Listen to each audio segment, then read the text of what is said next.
Imagine your brother is the ruler of the entire nation, and you are being crushed under a heavy mountain of debt. Naturally, you'd think a single signature from him would solve all your problems. But when Aqil asked Ali alayhi salam for money, the Imam not only refused, but suggested an armed robbery instead. He told him, "Take your sword and go rob the people, for stealing from one person is far more honorable than stealing from the public treasury and an entire nation."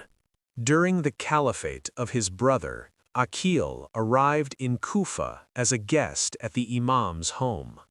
Ali alayhi salam signaled to his eldest son, Hassan ibn Ali, to gift a garment to his uncle.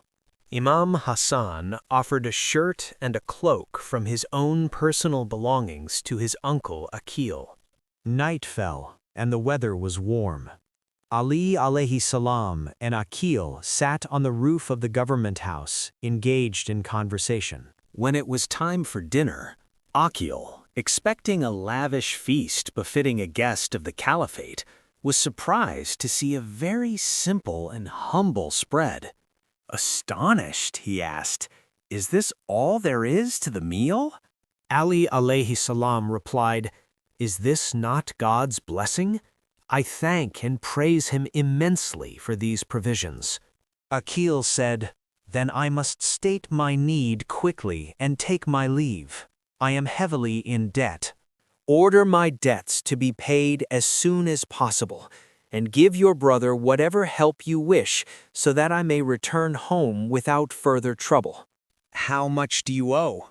Ali alayhi salam asked. 100,000 dirhams.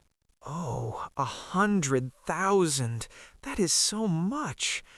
I am sorry, brother, that I do not have enough to pay your debts. But wait until the time for distributing stipends arrives.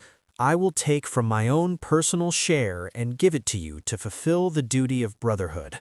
Were it not for my own family's expenses, I would give you my entire share and keep nothing for myself." Aqil exclaimed, "What? Wait for the stipends? The public treasury, Beit al-Mal, is in your hands, and you tell me to wait for the distribution so you can give me from your own share?" "You can take as much as you want from the treasury. Why do you refer me to the payday?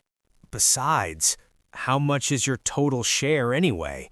Even if you gave me your entire portion, what would it solve?" Ali alayhi salam replied, "I am surprised by your suggestion. Whether the state treasury has money or not, what does that have to do with you or me? We are individuals just like any other Muslim. It is true you are my brother, and I should help you as much as possible from my own wealth, but from my own, not from the public wealth of the Muslims." The debate continued, and Aqil persisted with various arguments. Their seating area overlooked the Kufa market, and the money chests of the merchants were visible from there.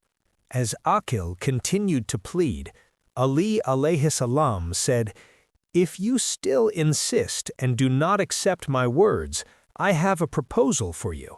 If you act upon it, you can pay off your entire debt and have plenty left over. Down there are chests. As soon as the market is empty and everyone is left, go down, break those chests, and take whatever you desire."